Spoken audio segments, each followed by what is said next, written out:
On screen right now, you're seeing my most recent Pokemon card purchase.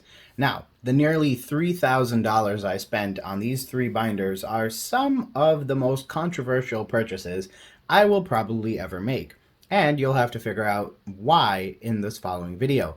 But before we get started, let's roll that intro.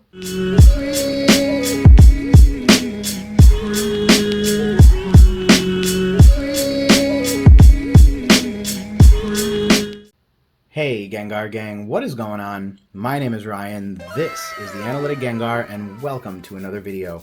In today's video, friends, we go over one of my most recent Pokemon TCG purchases, and it's controversial for several reasons, but what I will say is this is probably one of my favorite purchases in quite a while. Now, as you can see, it's three binders, so obviously it's not going to be a small amount of stuff, but why don't we go ahead and get started? Now, why controversial?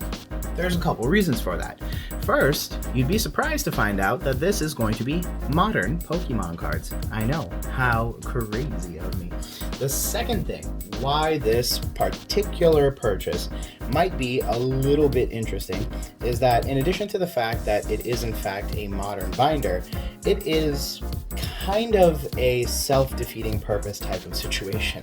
So what I went ahead and did is I went ahead and purchased these binders, which are complete Sun and Moon era sets. And just as an example, each not only contains the reverse, but also the regular version of the card. So this is really cool because effectively I just went ahead and bought complete binder sets for my collection. So controversial? Perhaps. There are some people who would argue that this kind of defeats the purpose of collecting, but as you can see, I really have enjoyed owning this, mainly because it's just so much easier than assembling binders from scratch.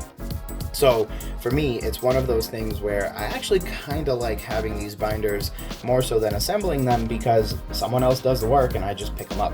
Now, I realize, yes, that is a little bit insane to say, especially given the fact that, I could have done this myself and it, was going to be a super rewarding experience, but it's also just one of those situations where it can be very time consuming, and especially if you are not someone who does this full time or has a extreme amount of time on their hands at some point in the weekends or in the afternoons, it can be incredibly hard really collecting some of this stuff. So here is the Unified Minds binder that I purchased. As you can see, I'll page through this relatively quickly and kind of get to the good stuff at the end, but it is really nice knowing that you can just purchase something and you really don't have to worry about, the complexities of everything, right? Jeez, this lighting. Okay, so here's a good view of everything.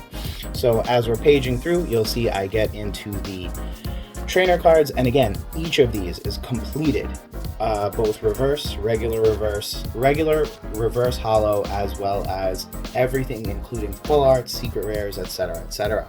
So just as an example, down here in the corner is the alternate art Rowlet and Alolan Executor. Here is the alternate art Slowpoke and Psyduck. Here is the Raichu and Alolan Raichu. I believe there are some other alternate arts.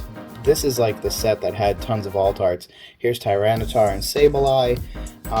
So yeah, some really cool, good looking cards. You have all of the trainers, including the Misty's Favor, which I believe is a really expensive card nowadays. You have all of the rainbow rares and the gold cards. So that takes care of Unified Minds. I believe this card right here is going to be the big card to get from the set. It is the Mewtwo and Mew. I will also post up on screen if I find anything contrary to that. But there is my completed full art binder for Unified Minds. Next up, of course, is the next binder. And this next binder is, let's see, I believe this is Tag Team. So Tag Team is another one of those really cool cards and really cool sets that has actually aged very well. You can see we do still have a few Prism cards from back in the day.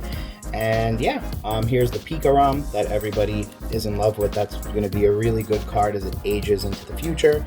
We've got Gengar and Mimikyu, which is another really cool card. Big Gengar fan myself. Turning the page, we've got the Latios and Latias. This is the set that has the tag team alternate art. This alternate art was never printed in the set. It ended up getting moved to a binder promo. And then now we're getting into the good stuff. So here is the Wailord and Magikarp, and then as you can see, they alternate arted it too. So here's the alt art. Here's the Pikarom that everyone loves and talks about. Here's the Gengar and Mimikyu alternate art, which is like super creepy looking, really nice. And then you've got the Latios and Latias in Love card. This is like a $100 card. So all of these alternate arts are actually really cool cards to collect and have. But believe it or not, some of the most expensive cards in the set are actually the waifu cards that exist. So you've got Erica's Hospitality, you've got Morgan, you've got Nita, you've got Sabrina's Suggestion, all cards that have done really well over the past couple of months. And then, of course, you have the gold cards as well, which are just more for fun. So that is the second binder that I purchased.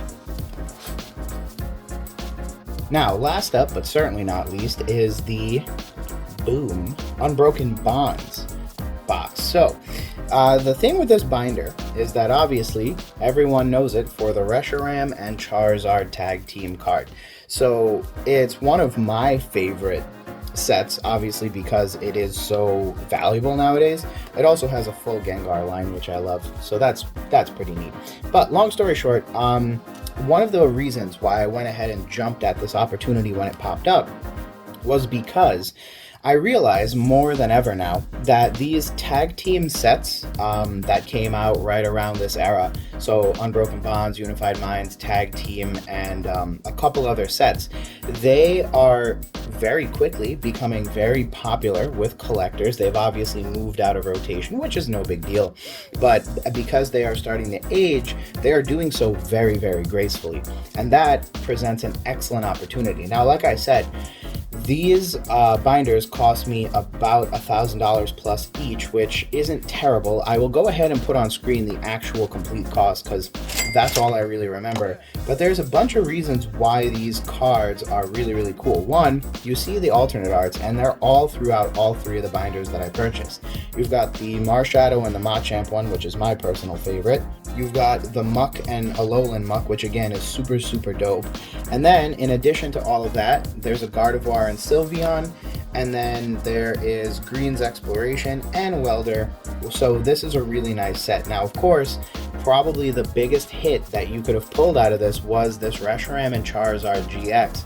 And I actually have one of those in a PSA 10 that I literally just bought off a whim and got graded. But overall, I think these binders and anything really that you choose to purchase from these particular sets are going to age really, really well and do really, really well in the future. And again, whether I choose to hold on to this long term or it becomes something more of an investment, I think either way, it's a really good opportunity. Now, like I'd said, this might be controversial for some people, and I say that half jokingly because some people are really, really, really firm on the idea of purchasing cards and then going ahead and filling out the binders themselves. But I will say the person I bought these from did an excellent job of maintaining them. They really went 100% on these binders and really did an excellent job. And using CardGuard is effectively the Target brand. These are sold at least Targets where I live, and these are pretty dope. So all things considered, they are easy, cheap, and all things considered, I got a really good price for 3 complete binders. And fun fact, I've only ever completed like 1 or 2 binders in my life, Hidden Fates being the first, and it took so much work just finding all the cards. So I will say there is really a nice benefit to just buying these things, putting them away. I can still look through them just like any other binder, but it's just far more enjoyable because, especially as someone as busy as myself, it's nice. But you guys let me know down below what you think about purchasing completed binders versus doing it yourself. And if you learned anything today about the values of some of these cards or why some of these sets might be aging very well, feel free to leave a like on the video. And if you're not already, feel free to subscribe to the Gengar Gang for more mail day videos like this one. A little bit shorter one, guys, but thank you for your viewership. I hope you had a great time watching today. And other than that, we will talk soon. Peace.